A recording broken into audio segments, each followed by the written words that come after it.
Regions review, acid-base redox. That's objectives. We're going to first talk about redox reaction, then we're going to talk about acid and base. First, let's talk about redox. When talking about redox, let's first talk about oxidation state. Oxidation state equals oxidation number. It is used to keep track of the redox reaction to identify which species is oxidized or reduced, which will be addressed later. Elements by their own have the oxidation number of 0. So Cl2, O2, NaFe, they all have a oxidation number or oxidation state of 0 or neutral. Ions have oxidation number equal to the charge of the ion, which can be varied. For example, N1 plus have oxidation number of 1 plus. Here are more examples and how we can be used later on. So be careful. If only one oxidation state is listed on the reference table, then this will be the only oxidation number you will have. Okay, so let's talk about half reaction. Half reaction allows to show the exchange of ions and redox action. Half reaction follows the conservation of mass and charge. So we'll talk about half reaction. Let's also talk about Leo de Lange's Ger. Leo lost electron, oxidized. Ger gain electron reduction. Balancing redox reactions. First, assign oxidation state. Second, identify elements oxidized reduced. Write the oxidation reduction half reaction. Balance the electrons gain lost in the half reaction and add the half reaction back together. Coefficient of the species entering a balanced reaction titled oxidation equation. So let's talk about spontaneous reaction. Use table J to predict or determine the spontaneous reaction. Element oxidized must have more active table J than elements J reduced. The element that is more active will be oxidized. The element less active will be reduced. We'll tell your Galvin cell. Chemical energy to electrical energy requires spontaneous reaction. Oxidation occurs at the negative anode electrons. Reduction occurs at the positive cathode electrons. So be careful of the Leo Lange's Ger stuff. Electronic cell electrolysis. Electrolysis process uses electricity to cause chemical changes, convert electrical energy into chemical energy. So it's not spontaneous reaction, and oxidation occurs on the positive anode, and reduction occurs on the negative cathode side. Now let's get to the acid and base. Acids and bases pre-AP review. Acids and bases. Lesson objectives. The lesson objectives are to identify the properties of acids and bases, the theories behind acids and bases, the types of solutions formed by acids and bases, and pH calculations, and lastly, titration and modeling reactions. Let's start off with properties. Acids have a sour taste, and bases have a sweet taste, and they are slippery to the touch. Acids and bases are electrolytes, and this allows them to conduct electricity in solution.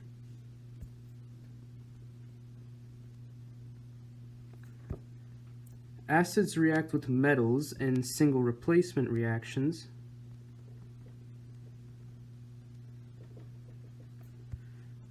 and acids and bases cause indicators to change color.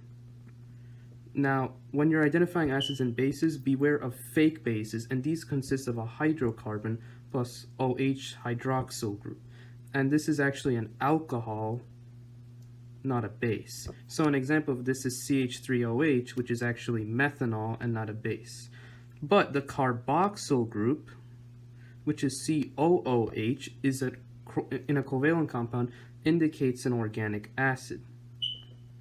So the COOH group, the carboxyl group, indicates an acid. Let's try an example together. Which of the following aqueous solutions is the best conductor of electricity? A, B, C, or D? So CH3OH is a fake base, so that's out. So both choices involving that are out, so A and B are out. Then it's between C and D. So NaOH is a strong base, but this is only 0.10 molar, this is 1.0 molar. So given that this is more concentrated, this will release more ions in solution, so D is the answer. Pause the video and try the other questions, and when you're ready, come back. Okay, starting next question. A substance is classified as an electrolyte because, so this is answer 3, its aqueous solution conducts an electric current, because electrolytes means that it conducts electricity when dissolved in solution, and answer choice 3 matches with that idea. And question 3, which substance when dissolved in water forms a solution that conducts an electric current? So this again is a hydrocarbon plus OH, so that's a fake base. It's not a real base, it's an alcohol. C is a completely covalent compound, and so is B. So D is a hydrocarbon group plus the carboxyl group, which is an organic acid, so it conducts an electric current. Arrhenius theory. So acids are covalent compounds, so they ionize in water, not dissociate, because dissociation refers only to ionic compounds. Acids ionize to produce H plus ions in solution, whereas bases ionize to produce OH minus ions in solutions. An example of this is HCl plus H2O. HCl ionizes to produce one H3O plus and one Cl minus, whereas the base NaOH, when added to H2O, ionizes to produce an Na plus ion and the hydroxide ion, which makes it basic. So the Bronsted-Lowry theory, on the other hand, states that an acid donates a H plus ion, which is also known as a proton, and a base accepts a H plus ion, also known as a proton. And an important fact to know is that H plus is the same thing as H3O plus, and the H plus is called a proton because the hydrogen ion only has one proton and no electrons. And the conjugate acid is a substance formed when a base gains a H plus, and the conjugate base is a substance formed when an acid loses a H plus. And for conjugate acid-base pairs, you match up the base with the conjugate acid, and the acid goes with the conjugate base. And so amphoteric means that a substance can act as both a Bronsted-Lowry acid and base. And let's do some practice questions. So question 21, given the reaction at equilibrium, what are the two species that are acids? So this species here, HSO4 minus, is losing an H plus. So this means this is the conjugate base, the substance formed after the H plus has been lost. So that means HSO4 is an acid, and NH3, so NH3 is gaining an H plus to turn into NH4 plus. So NH4 plus is the conjugate acid that is formed when the base gains an H plus. So HSO4 and NH4 plus, so choice D. Pause the video and try the next few questions and come back when you're ready.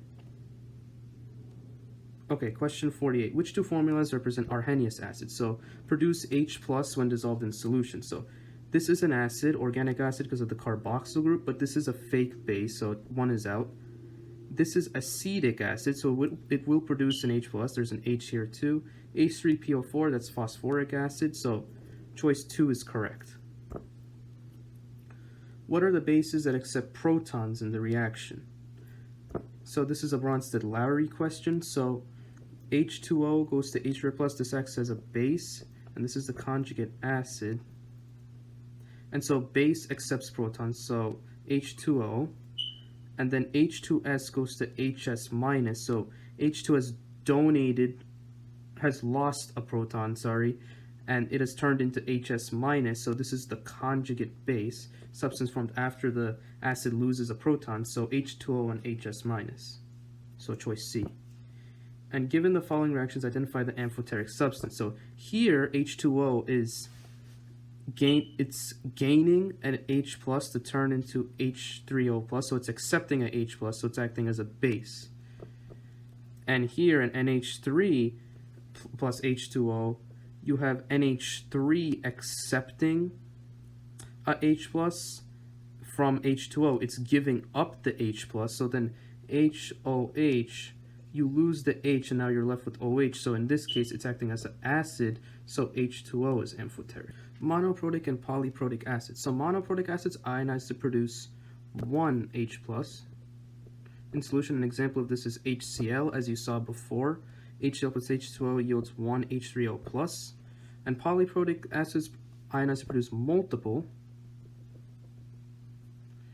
H3O plus in solution. And diprotic means ionize to produce two H3O plus in solution. An example of this is H2SO4. When added to water, it produces two H3O plus and the SO4 ion. And triprotic ionize produce three H3O plus in solution. An example of this is H3PO4, which we will discuss more in detail later. But a key tip is look at the subscripts for the hydrogen atom to determine how many ionizable hydrogens are present. So in this example, which of the following acids is monoprotic? You have HNO3, H2SO3, and H4OH, or H2CO3. C is a base because it has an OH, so that's out. Then this has a subscript of 2 for hydrogen, 2 for hydrogen. This only has a subscript of 1, so HNO3 is monoprotic. All acids have the element hydrogen. Binary acids have 2 elements, and they have the prefix hydro added to the ic ending of the other element. And so sulfur goes to sulfuric, not sulfic. Ternary acids have 3 elements, and they're composed of hydrogen and a polyatomic ion. And when naming acids, polyatomic ions have the disease A, ic, ite, is.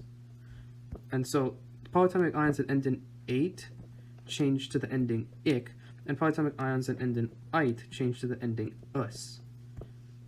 And so naming bases state the name of the first element, and then add the phrase hydroxide to it. So let's practice an example. HCl. So we do hydro, because this is a binary acid with 2 elements, H and Cl, and then instead of saying chloride, we say CHLORIC, chloric instead of chloride, chlorine, and acid. Pause the video and try the other examples and come back when you're ready. Okay, HC2H3O2. So if you go to the reference table, you will see that this C2H3O2 is called acetate. So this 8 ending will change to ic. So you go from acetate to acetic acid. And for KOH, this is potassium, the name of the first element, so potassium. Then the OH is just hydroxide. Writing formulas for acids and bases. So first, identify the charges of the elements of the polyatomic ions and use the crisscross method to swap the charges and write them as subscripts. So use reference table E to find polyatomic ion names and the periodic table to find oxidation states. And so let's do an example together. So perchloric acid. So perchloric means this is a polyatomic ion that ends in 8. So perchlorate. And according to reference table E, the formula is ClO4 minus, and then we have H plus. So we swap the charges and we get HClO4. You try the next few examples. Pause and come back when you're ready.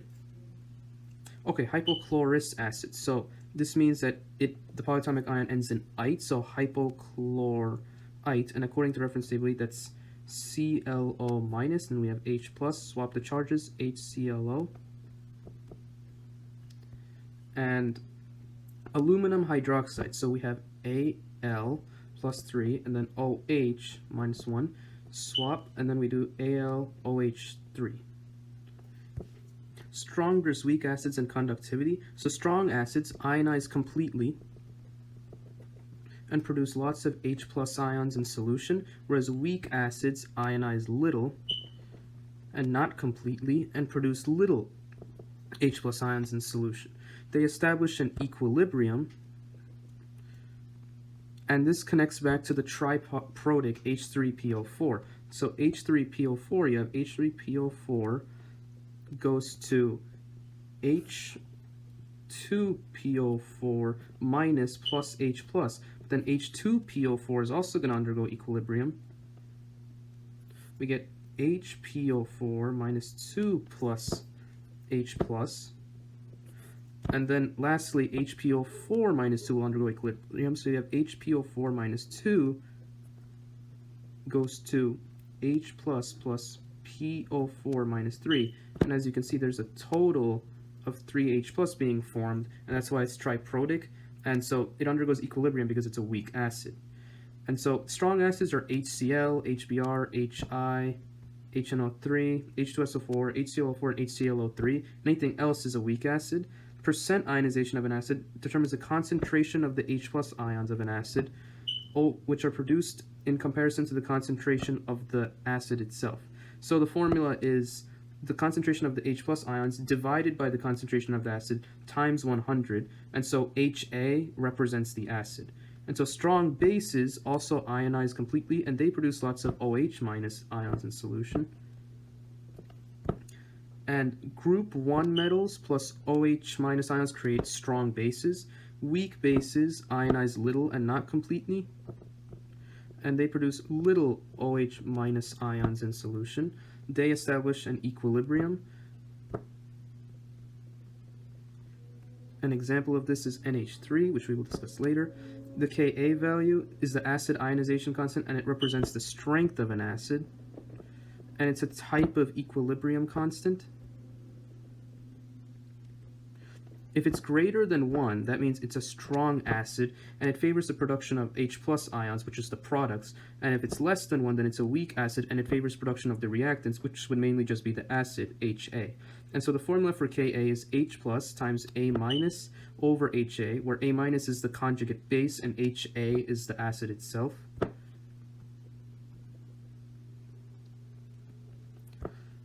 And the Kb value is the base ionization constant, and it represents the strength of a base. It's a type of equilibrium constant as well. And if it's greater than 1, it means favors production of the product. So, in other words, it'll favor production of more OH minus ions. And if it's less than 1, favors production of the reactants or more of the base itself, and it's a weak base. And so the formula is Kb equals HB plus times OH minus divided by B. So HB plus is the conjugate acid formed by the base, which is B, the base, accepting the H plus leads to the conjugate acid HB plus. Practice questions. Okay, in a 0.100 molar solution of ethanoic acid, H plus concentration is 1.34 times 10 to the negative 3 m. Calculate the Ka of this acid and refer to the table above for ionization equation for ethanoic acid. And in addition, answer if it's strong or weak, justify in terms of Ka value, and identify the percent ionization. Okay, so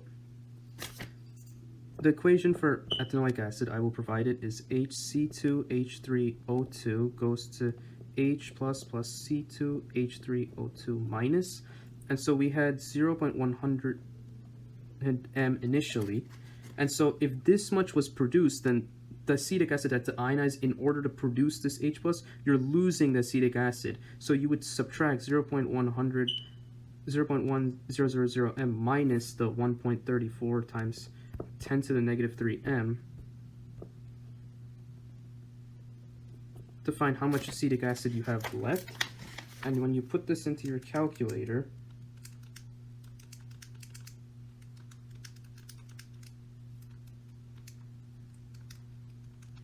you get 0.09866 molar HC2H3O2. And so the Ka value would be the products over reactants, just like normal equilibrium. So it would be H plus times C2H3O2 minus over HC2H3O2. And since the H plus and C2H3O2 minus are in a 1-to-1 ratio, their concentrations will be equal. So we are going to say Ka equals 1.34 times 10 to the negative 3 squared, because these two are the same, divided by 0.09866. And when you plug this into your calculator, you get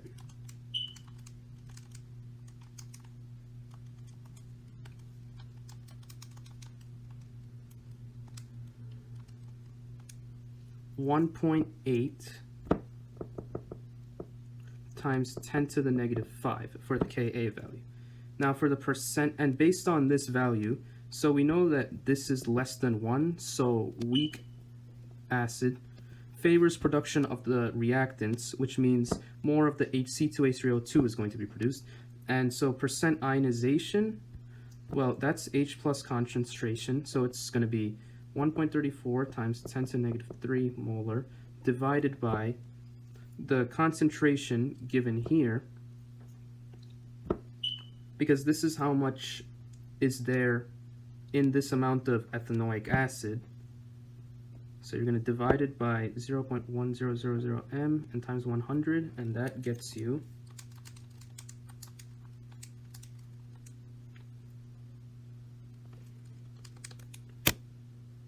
1.34% ionization.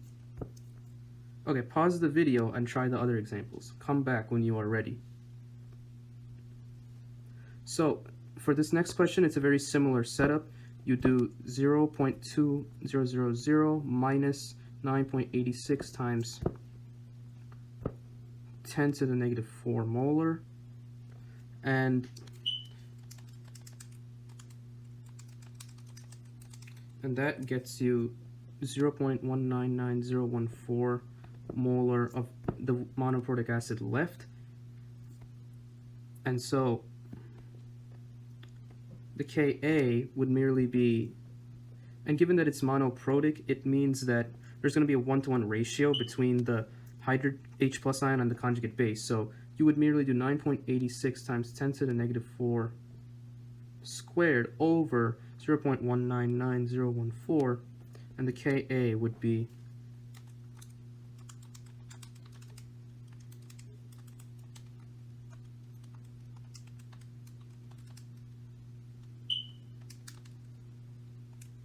4.9 times 10 to the negative 6, and the percent ionization would be 9.86 times 10 to the negative 4 over 0.2000 times 100, and that would get you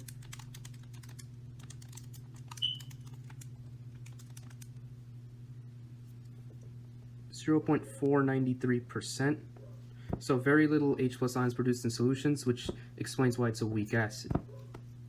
And for the Kb expression for ammonia, this was a previous example of a base. So we have NH3 plus H2O goes to, and when you write H2O, write it as HOH to make it easier to find the products. So you have NH4 plus OH minus, because the H plus is going to be accepted by the NH3, then you're left with just the OH minus. So that is the reaction. So then you do Kb equals the product, which is NH4 plus times OH minus divided by the NH3, and you don't include H2O because it's a liquid, and liquids are not included in the equilibrium constants.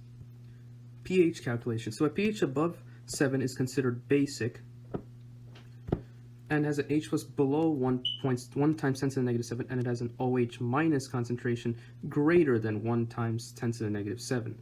And the pH below 7 is considered acidic, and it has an H plus concentration greater than 1 times 10 to the negative 7 and an OH minus concentration less than 1 times 10 to the negative 7. And pH equals 7 is considered neutral, and Kw represents the auto ionization constant for water, and Kw is equal to 1.0 times 10 to the negative 14, and it's equal to the H plus times the OH minus. And so this is the equation for the auto ionization of water. Water dissociates to form H3O plus and OH minus, and the pH scale is logarithmic, and every 1 value difference in pH equates to a 10-fold or 10 times different. So example, solution A has a pH of 2 and solution B has a pH of 3. That means solution B is 10 times more acidic than solution B because there's a 1 value numerical difference in pH. And Kw is also a type of equilibrium constant, so there's an equilibrium going on here between the H2O and the formation of the H3O plus and OH minus. pH equals negative log of H plus is the formula for pH, and so a logarithm is a question of 10 raised to what power yields this number. And the common log is base 10, and so to convert from logarithm to exponential notation, you can use the circle the base from the race trick. So to find the H plus concentration from pH value, you use the anti-log, and you raise 10 to the negative pH value. And so POH is negative log of OH minus, and you have pH plus POH equals 14. So you can use POH plus the previous formula to find the pH. And so similar to the finding the H plus from the pH, to find the OH minus concentration from the POH value, so you use the anti-log here as well, and you raise 10 to the negative OH value power.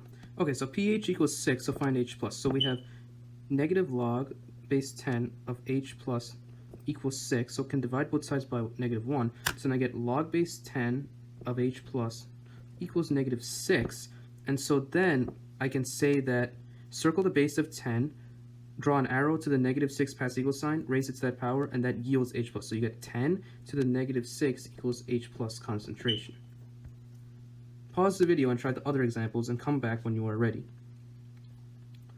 Okay, the hydroxide ion concentration of grapefruit juice is 3.4 times 10 to the negative 11 molar. What is the H plus concentration of the solution, and is it acidic, basic, or neutral? Okay, so we can just use the Kw equals H plus times OH minus formula, and you get 1.0 times 10 to the negative 14 equals H plus times 3.4 times 10 to the negative 11. Divide both sides by 3.4 times 10 to the negative 11. and you get H plus equal to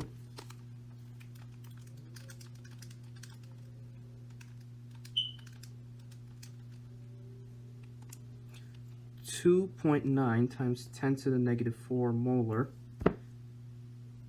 And if you want to determine if the solution is acidic, basic, or neutral, you can find the pH. So you can do negative log of this value, and you get a pH equals around 3.5, so acidic. Or you could justify the fact that the H plus concentration, this value here, is greater than the OH minus concentration, because the exponent is negative 11 for the OH minus, but it's only negative 4 here, so therefore the H plus concentration greater than OH minus, and therefore it's acidic. Okay, question 11. pH change represents a 100-fold increase, so that means times 100, and so if one pH increase goes to a 10x increase, then 2 pH change levels goes to 100-fold increase. So this is only one pH change level, one pH. This is 2, but we want an increase in the concentration, so pH has to go down. So if it's going from 3 to 1, that's decreasing, so that's leading to an increase in concentration of H3O+. Okay, question 13. Which list has solutions placed in the order of increasing H plus concentration? So the lower the pH equals higher the H plus concentration. So that means we start with the lowest H plus concentration first. So that would be solution A. We start with that, and then go to B, and then C. Because C is the lowest, A is the highest, B is in between. Types of reactions, titrations, and indicators. So metal plus acid yields salt and hydrogen gas. This is called a single replacement reaction, which was previously discussed as part of the properties of acids and bases subtopic. And in a single replacement reaction, a more reactive element replaces a less reactive element. And so for single reaction replacement reactions, you will use table J to find if the reaction will occur, because the element that's doing the replacing has to be more reactive than the element that it's going to replace. So in neutralization, you have an acid plus base yields water and salt, and the pH of the products depends on the relative strengths of the acids and bases. So if you have a weak acid and strong base, then you're going to have slightly basic. But if you have a weak base and strong acid, then you're going to have slightly acidic. And strong base and strong acid always goes to neutral pH. And so salt hydrolysis is the opposite of a neutralization reaction. And in salt hydrolysis, a salt reacts with water to form a basic, acidic, or neutral solution. And the products are actually the parent acid and the parent base. And so in titration, you are finding the concentration of the solution which you do not know the concentration of, using a solution with known concentration. And so the equivalence point of titration means that the moles of acid equals the moles of base, and you need to choose an indicator which is in the range of the pH near the equivalence point. And the formula for titration is MAVA times XA equals MBVB times XB, and you only use XA and XB when there's not a 1-to-1 ratio between H plus and OH minus. And indicators measure the pH of a substance through color changes, and you need to use them based on specific pH ranges they work in. Let's try an example together. A student neutralized 16.4 milliliters of HCl by adding 12.7 ml of 0.620 mKOH. What was the original molarity of HCl? So we could use MA times VA equals MB times VB. We don't need to use the XA or XB because the H and OH are in a 1-to-1 ratio. So we have MA, which is what we're trying to solve for, the molarity of the acid HCl, times 16.4 ml equals MB. So the molarity of B is 0.620, which is the base, so 0.620 m times 12.7 ml, which is the volume of the base. So now we can just divide by 16.4 ml on both sides, and the mLs cancel out, and we're left with an answer just in terms of molarity. And when you plug this into your calculator,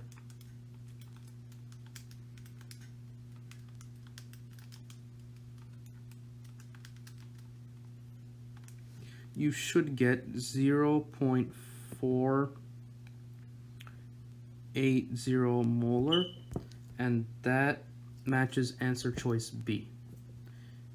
Pause the video and try the rest of the questions and come back when you are ready. And side note, as long as you have the same units of volume for both the VA and VB, you can use either liters or milliliters. You don't have to convert. Because here in this case, the milliliters just canceled out when we did it. Okay, question 40. Table below shows the color of an indicator in specific pH ranges. If this indicator is used when titrating an unknown strong base by adding a strong acid, the color of the indicator will change from. So we have strong base plus strong acid. That yields a pH of 7. So I'm looking at the 6 to 7 range. And so it should go to green. So anything that doesn't mention, it should end in green. And the fact that you're titrating a strong base, so you're starting with this. So if it's a strong base, then the pH is going to be greater than 7, and most likely it's going to be blue. So it should start as blue because the pH would be greater than 7, and then it'll end off at 7. So it would go from blue to green, choice A. Question 30. Potassium chloride, KCl, is a salt derived from the neutralization of A. So here they're giving you a salt, and they want to know the parent acid and the parent base that reacted together to form the salt. So you can actually use salt hydrolysis to find the parent acid and parent base, which is the opposite of neutralization. So you have KCl times HOH, and so treat this like a double replacement reaction. You'll have the K go here and the OH go here. So you'll have KOH plus HCl. HCl is strong acid, and KOH is a strong base. So it should be strong acid and a strong base, choice D. Last question, write out the following reaction, predict whether or not it will occur. So this is a single replacement reaction, and we have to take a look at table J. So copper with nitric acid. So you have Cu plus nitric acid. So nitrate, that's why it's being, the eight's being changed to ic. So we have HNO3, because nitrate is NO3 on the reference table. So Cu plus HNO3 yields what? Now we have to check, is Cu more reactive than H? Only then can it displace it. However, if we use table J, we find that Cu is below H in the reactivity series, which means Cu is not more reactive than H. Thus, reaction doesn't occur.